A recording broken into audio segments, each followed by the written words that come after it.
Telangana tunnel ദുരന്തത്തിൽ കുടുങ്ങിക്കിടക്കുന്ന 8 തൊഴിലാളികൾക്കായുള്ള രക്ഷാദൗത്യം പുരോഗമിക്കുന്നു.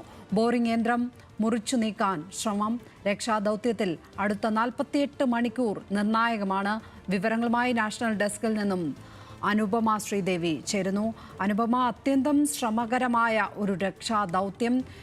എന്തൊക്കെയാണ് പ്രതീക്ഷകൾ ഈ ഘട്ടത്തിൽ? ലക്ഷ്മി പത്മ, ഒരു 7 ദിവസം മുൻപ്, അതായത് ഒരാഴ്ച മുൻപാണ് ഫെബ്രുവരി 22-ന് തെലങ്കാനയിൽ നിർമ്മാണത്തിലിരുന്ന ടണൽ തകർന്നു വീണ് ഇങ്ങനെ ഒരു വലിയ ദുരന്തം ഉണ്ടായിരിക്കുന്നത്. ഈ ദുരന്തത്തിൽ കഴിഞ്ഞ ഒരാഴ്ചക്കാലമായി ടണലിനകത്ത് കുടുങ്ങിക്കിടക്കുന്ന 8 പേരെ രക്ഷിക്കാനുള്ള രക്ഷാദൗത്യമാണ് പുരോഗമിച്ചുകൊണ്ടിരിക്കുന്നത്. ദൗത്യസംഘം അറിയിക്കുന്നതനുസരിച്ച് അടുത്ത 48 മണിക്കൂർ നിർണായകമാണ്. ഈ 48 മണിക്കൂറിനുള്ളിൽ രക്ഷാദൗത്യം പൂർത്തീകരിക്കാനാണ് സംഘത്തിന്റെ ശ്രമം നടത്തുന്നത്.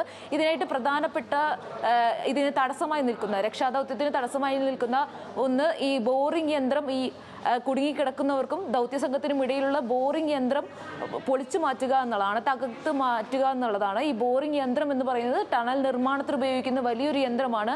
ഇത് തകർത്ത്, ഇത് പൊളിച്ചു മാറ്റി ഇതിൻ്റെ അപ്പുറമുള്ള കുടുങ്ങിക്കിടക്കുന്നവരെ രക്ഷപ്പെടുത്തുകയാണ് ഇപ്പോഴത്തെ ദൗത്യത്തിൻ്റെ പ്രധാനപ്പെട്ട ഒരു ഉദ്ദേശം.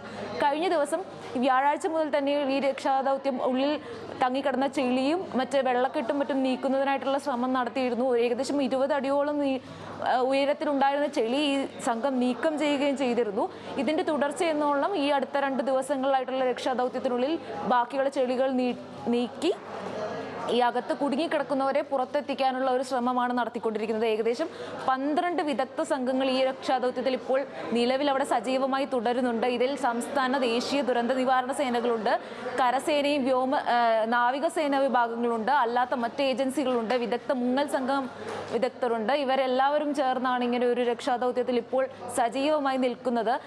ഇപ്പോഴും നമുക്ക് പ്രതീക്ഷ വയ്ക്കാവുന്നത്, ഈ റിപ്പോർട്ടുകൾ അത്ര ശുഭസൂചകമല്ലെങ്കിലും ഏതെങ്കിലും ഒരാളെയോ രണ്ടാളെയോ എങ്കിലും ജീവനോട് പുറത്തെത്തിക്കാനാകുമെന്ന പ്രതീക്ഷയിലാണ് രക്ഷാപ്രവർത്തനം പുരോഗമിക്കുന്നതെന്നാണ് തെലങ്കാനയിലെ മന്ത്രിമാരടങ്ങുന്ന സംഘം അറിയിക്കുന്നത്.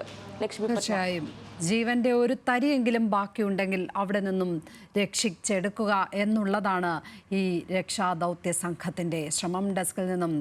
നാഷണൽ ഡെസ്കിൽ നിന്നും അനുപമ ശ്രീദേവിയാണ് വിവരങ്ങൾ പങ്കുവച്ചത്.